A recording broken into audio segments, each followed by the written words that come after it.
Caros fiéis, vamos voltar à meditação sobre este tema tão importante e fundamental que é o da vigilância. Todo o ensinamento de Nosso Senhor gira em torno disso, da absoluta necessidade de vigiarmos. Porque Ele mesmo diz, utilizando termos que são, inclusive, bem sugestivos, ora, se o dono da casa soubesse a que hora o ladrão viria, com certeza estaria pronto, preparado para não deixar que ele, enfim, arrombasse a porta, perfurasse a parede, não é? Da mesma forma, que todos estejam preparados, porque ninguém sabe o dia nem a hora. Eu quero falar então sobre este tema, mais uma vez, o da vigilância, mas a partir de uma palavra que nós encontramos neste trecho do Evangelho. E a palavra é ladrão. Ladrão. Ora, por definição, ladrão é aquele que rouba. Não é? Ele pode também matar e destruir, inclusive Nosso Senhor lembra estas duas coisas, mas hoje, para todo efeito de meditação, quero ficar com essa definição básica. Ladrão é aquele que rouba. Aquele que priva do seu legítimo bem o legítimo possuidor deste bem. Ora, em termos místicos, em termos espirituais, quando Nosso Senhor fala de ladrão, Ele fala do quê? Vamos raciocinar. Ora, Ele está falando aqui do tesouro mais precioso, já adianto. Qual é o tesouro mais precioso? Qual é o bem supremo? A coisa mais importante na nossa existência? Se você respondeu a vida eterna, você acertou. O bem divino mais importante é a vida eterna. É a salvação eterna. Ter a garantia de uma eternidade feliz ao lado de Deus, vivendo esta maravilhosa plenitude de comunhão, de vida e de amor com Deus, enfim, tantas maneiras de falar do céu, visão beatífica, a vida eterna. E é claro que por causa do valor da vida eterna como tesouro assim importante, tesouro supremo, aquilo que me conduz como meio à vida eterna também torna-se para mim tesouro. E nós sabemos muito bem, eis-me aqui voltando a esse assunto tão importante, que eu não me canso de repetir, o meio determinado por Nosso Senhor de acesso a esse tesouro é a graça santificante. Porque a vida eterna é tesouro, o meio próprio que Nosso Senhor determinou, instituiu de acesso a Ele, também é para nós tesouro. Mas vou seguir. Como nós temos acesso à graça santificante de maneira ordinária pelos sacramentos, a começar pelo batismo, não é? Recuperamos a graça quando nós a perdemos pelo sacramento da reconciliação. Nós vemos essa graça aumentar por uma comunhão eucarística bem feita. É claro, então, que os sacramentos bem vividos e bem recebidos se associam a este maravilhoso tesouro e são também para nós tesouro, não é? Mas eu gostaria de lembrar uma coisa com relação aos sacramentos, como meios de acesso à graça, como sinais eficazes da graça de Deus instituídos por Nosso Senhor. Como eu já disse tantas vezes, não basta rezar, é necessário rezar bem. Não basta recorrer aos sacramentos, é necessário recorrer a eles com todas as disposições, as melhores, a começar das disposições necessárias e obrigatórias, sem as quais, por exemplo, não haveria necessárias e obrigatórias, sem as quais não haveria sacramento válido ou lícito. Então não basta dizer, recorramos aos sacramentos. É necessário dizer, recorramos a eles com todas as boas disposições. Eu quero aqui pensar, em particular, em um ou dois desta lista de 7 que nós conhecemos bem, para falar de uma disposição em particular. É bem sabido que, com relação à graça, nós temos 3 coisas a fazer: adquiri-la, conservá-la e permitir que cresça em nós. Não é? A gente vai aprender isso de cor. Que nós a adquiramos, a conservemos e que nós permitamos que ela cresça. Ora, é claro que os sacramentos têm um papel importante nisto tudo, mas eu quero lembrar, como disposição para bem viver os sacramentos, aquela virtude, disposição da alma, atitude que se chama o arrependimento. Se a questão, por exemplo, de adquirir a graça, o arrependimento é fundamental. E vejam que eu estou falando ainda daquilo que Nosso Senhor apresenta. Estou só preparando o terreno.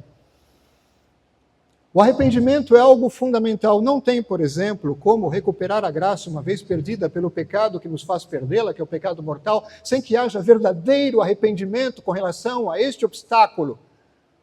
Sem arrependimento não existe eliminação do pecado. Sem arrependimento não existe verdadeira reconciliação com Deus. Então vamos lá. Se a questão de conservar esse tesouro, vigilância é isso, estar sempre atento para defender, entendam a expressão, com unhas e dentes, aquilo que vale realmente, colocando em prática todos os meios que permitem, que me permitem colaborar com Deus para que este tesouro seja conservado na minha vida. Ora, então, que eu me lembre que, por exemplo, o arrependimento, já no caso da aquisição, mas o arrependimento de todas as ideias tortas, faz parte, sim, da possessão dessa graça. O arrependimento, como ele é necessário, eu diria assim, caros fiéis, a vida eterna é esse tesouro importantíssimo, tesouro supremo, e por causa da vida eterna, a graça santificante, juntamente com os sacramentos e todas as disposições, quer dizer, as virtudes necessárias para bem celebrá-los e recebê-los, estes sacramentos. E colocando como disposição fundamental, pensem, por exemplo, no caso do santo batismo e da confissão. Sem arrependimento, eu posso até receber o selo indelével da filiação adotiva ao receber o batismo. Recebo-o validamente, mas eu não recebo a graça santificante se não estiver devidamente arrependido dos meus pecados. Ou seja, algo tão importante, tão necessário, que é a colação da graça através do batismo, algo fundamental, mais importante, por causa da falta do arrependimento, eu não recebo, não tenho acesso a isso, que pena! A mesma coisa com relação à confissão, ao sacramento da reconciliação, sem arrependimento, arrependimento de verdade, arrependimento efetivo, não tem reconciliação com Deus. Não adianta, por exemplo, externamente, realizar gestos e simplesmente declarar minuciosamente os pecados. É importante declará-los bem, de acordo com a exigência de uma boa confissão, sem falta nem excesso, mas é sabido que não basta a declaração pura e simples dos pecados. Quantas pessoas declaram da boca para fora o seu pecado e ainda permanecem profundamente unidas as pessoas a eles? Saem reconciliadas de jeito nenhum. Por isso que se a questão de acesso à vida eterna através da graça, recuperação da graça, considerando, por exemplo, a possibilidade de alguém tê-la perdido por causa de um pecado, voltar à graça significa reconciliar-se com Deus, e não há reconciliação sem arrependimento. Então estamos falando aqui de uma medida concreta, eficaz, realista, para estarmos prontos, cada dia, cada hora, cada instante, para o dia do nosso encontro com o Senhor, último, seja no julgamento final, seja no momento da nossa morte. E por falar em ladrão, uma palavra sobre isso. Quem é o ladrão nessa história? Vamos falar da graça como tesouro e da sua consequência, que é a posse da vida eterna. Vamos lá? Quem é o ladrão nessa história? Quem é que me rouba isso? Reflexão da semana passada. O que é a única coisa que me faz perder essa graça? Eu vou repetir. A única coisa que me faz perder essa graça não são as dificuldades da vida, não são outras pessoas. Sou eu mesmo por causa de um pecado específico, que recebe o nome de pecado mortal. Eu acho que na semana passada eu me esqueci de relembrar a definição, não de dizer, porque afinal de contas ela deveria ser bem conhecida por todos nós e de cor. Só para lembrar, em guisa de meditação, o que é o pecado mortal? Todo e qualquer pecado objetivamente grave, que uma pessoa comete com plena consciência da sua gravidade e o faz deliberadamente, escolhe fazê-lo deliberadamente, em plena posse de suas faculdades mentais. Isso é um pecado mortal. Ah, mas é um pecado grave. Quem decide? Sou eu? Ah, não é porque eu acho que não é grave. Vejam, O que é o pecado? O pecado não é ofensa a Deus. Então quem vai dizer se é grave ou não é o ofendido. E ele, o ofendido, já declarou muito bem o que é grave como ofensa. Quando nós consideramos, por exemplo, o sentido dos mandamentos e consideramos o ensinamento moral do Cristo, dos apóstolos e da sua igreja, que é a mesma coisa, nós entendemos o que significa matéria grave. Objetivamente falando, não é a pessoa que decide.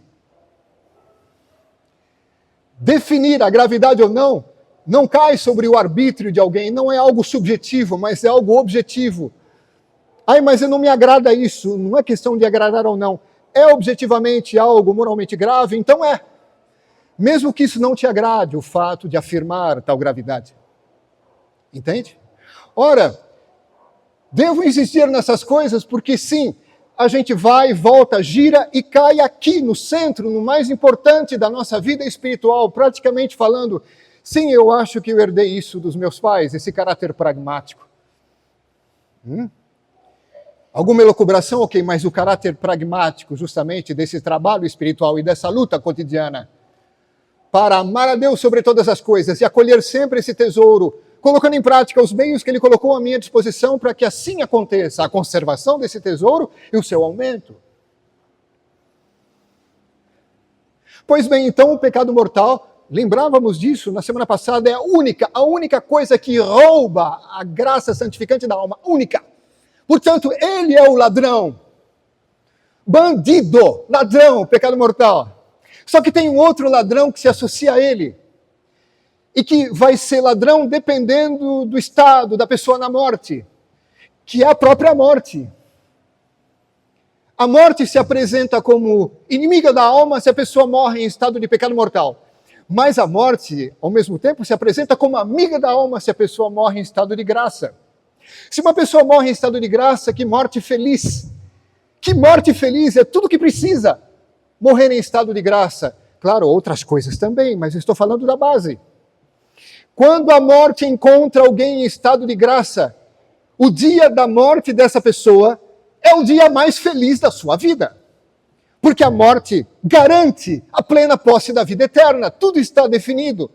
A pessoa é fixada nessa perfeita comunhão com Deus. Claro, ela pode até passar pelo purgatório, e na maioria dos casos vai acontecer isso, mas quem vai ao purgatório já tem a garantia da salvação e passa por esse processo, lugar, estado de purificação, porque sabemos, nada nem ninguém que não esteja completamente purificado entra no céu, e é maravilhoso a pessoa que entra no purgatório, tem a consciência da sua salvação e se alegra porque entra num processo de purificação que ela quer.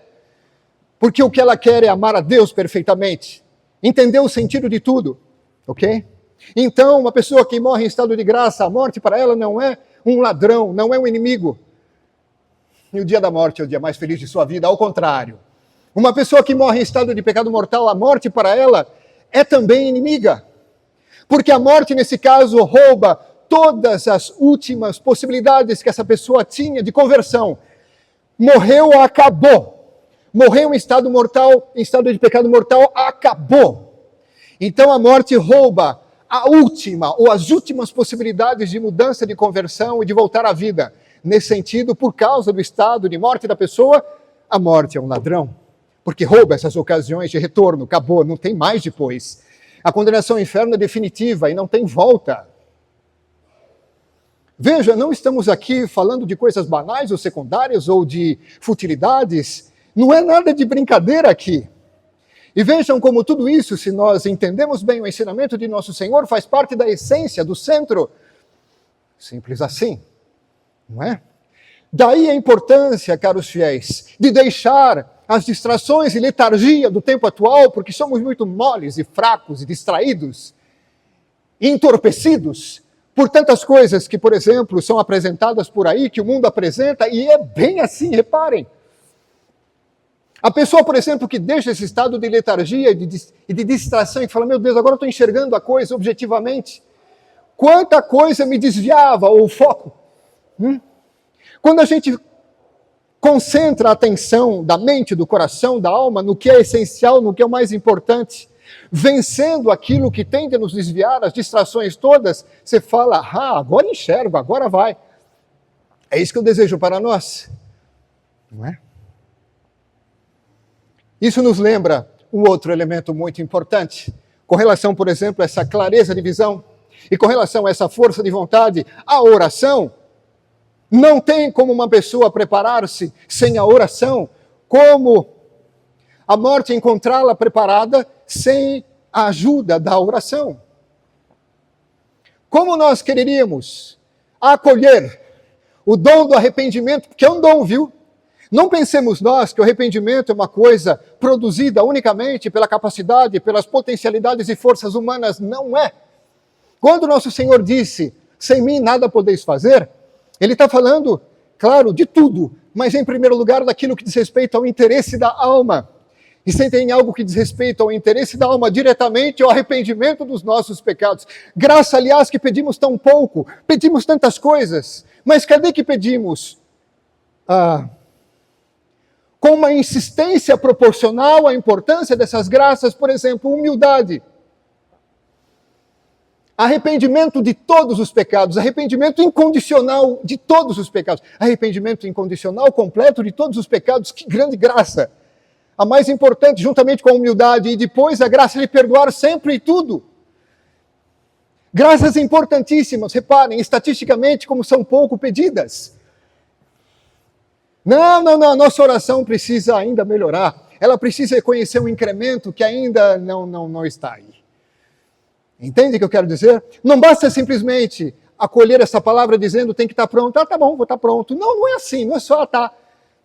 É uma coisa concreta, é uma coisa efetiva, há algo a se fazer através de meios que Deus coloca à disposição de todos e de maneira generosa, independentemente de cultura, independentemente de idade. É para todos isso, entendem? E claro, nosso Senhor associou a oração à vigilância, orai e vigiai, para não cairdes em tentação. Ora, como a oração nos ajuda a ficarmos atentos, a oração que nos obtém a luz para a inteligência e força para a vontade, ela, por exemplo, de maneira especial, que nos traz a ajuda do céu para ficar atento à mínima coisa, sem exagero, sem estresse, mas com firmeza e grande acuidade de visão interior. Sabe aquela história? Você está em dia, você vê uma coisa de longe e você fala, não, nem... Tô fora. Reação rápida, entende? Ora, nós somos reativos para tantas coisas que, sejamos sinceros, tem uma importância secundária ou terciária, ou seja lá qual a posição. E quando se trata de uma coisa fundamental, somos pouco reativos, tratando aquilo como se fosse algo de pouca monta, de pouca importância. Entende o que eu quero dizer? Sim, nós temos capacidade de sermos super reativos e defendermos, por exemplo, tesouros nesta terra. Volto ao clichê de sempre. Quantas pessoas sabem muito bem defender o seu patrimônio? Através de sistemas de segurança tão elaborados e despendem altos valores. Quantas pessoas, por exemplo, desenvolvem técnicas de proteção, de autodefesa? Eu estou dizendo que é ruim? Não. Mas veja como somos hábeis para poder defender realidades que passam. Importantes, de grandíssimo valor, mas sem algo que é de muito mais valor do que isso, e a gente não utiliza nem um décimo da força que utiliza para outras coisas. É isso que eu quero dizer. Então veja, é do nosso interesse, lá onde falta aquela disposição, que a gente recorra ao céu, que venha cobrir o nosso déficit. Déficit de decisão e de atenção, história mesmo de rejeitar com todas as fibras do ser, não só o pecado, mas as ocasiões que levam para ele. Nós estamos carecas de saber isso. Questão de viver. Sabe, o ódio ao pecado é simplesmente a participação no ódio que Deus tem pelo pecado. Nossa, mas Deus odeia o pecado. Senão ele não o teria destruído na cruz. Quando nós estudamos teologia, nós sabemos que o amor infinito que Deus tem, em primeiro lugar, por Ele mesmo e pela nossa salvação, é incompatível com o pecado. O amor de Deus significa também aversão àquilo que se opõe ao amor, àquilo que se opõe a Deus. Ora, então não tem nada de errado em odiar o pecado. Aliás, esse é o bom caminho. Estou falando do pecador, estou falando do pecador, aquilo que nos destrói, entendeu? E já que eu odeio o pecado de verdade, porque sei que nisso tem destruição para mim, perda eterna, dependendo, e ofensa gravíssima a Deus, ora, não só vou combatê-lo com energia, mas combater tudo aquilo que me leva para ele, até mesmo as mínimas coisas que me levam para as ocasiões próximas. Que exagero! Reparem que para as outras coisas, tudo que fazemos de maneira generosa, exacerbada, não dizemos que é um exagero. Para isso seria exagero? Acho que não. Sendo que uma eternidade está em jogo. Entendem? Então, sim, de novo, os remédios clássicos, oração e vigilância, mas para que a vigilância seja eficaz, muito recurso a Deus para que Ele ilumine a nossa inteligência, nos dê clareza de visão, antecipar a jogada, antecipar a ameaça, antecipar o perigo, como bom enxadrista. Porque o demônio sabe muito bem jogar e ele conhece 10 lances à frente. Só que Deus conhece 1 milhão. E é pela luz que vem de Deus que a gente derrota a astúcia do demônio. Que perante a luz e a sabedoria de Deus, não pode nada. Entendem? Nós sem Deus, coitados de nós. Mas nós com Deus, participantes mesmo da vitória dele. Então sim, visão, mas força. Não adianta só ver se eu não tiver disposição de viver de acordo com aquilo que eu vivo, a verdade que eu entendi. Entende? Então, falando de oração, como não citar aqui, na casa dela, o terço. Já tivemos ocasião, não vou retomar não. Vou só lembrar tudo que foi falado aqui com relação ao poder que Deus concedeu a Nossa Senhora e que Ele concedeu a esta devoção para nos obter favores terrenos de maneira generosa. E se é assim, imagine com relação aos favores da alma, aquilo que diz respeito ao bem da alma. Em termos de conversão, humildade, arrependimento, é para implorar a cada terço: minha mãe, obtende-me a graça do arrependimento de todos os pecados. Com certeza Deus se alegra com esse pedido. Bom, não basta então dizer, estejamos preparados. Sejamos práticos, sábios, inteligentes, reconhecendo os meios que Deus colocou à nossa disposição para que aconteça essa proteção e essa vitória sobre o mal, para que tenhamos acesso todos à vida eterna. Amém. Louvado seja nosso Senhor Jesus Cristo.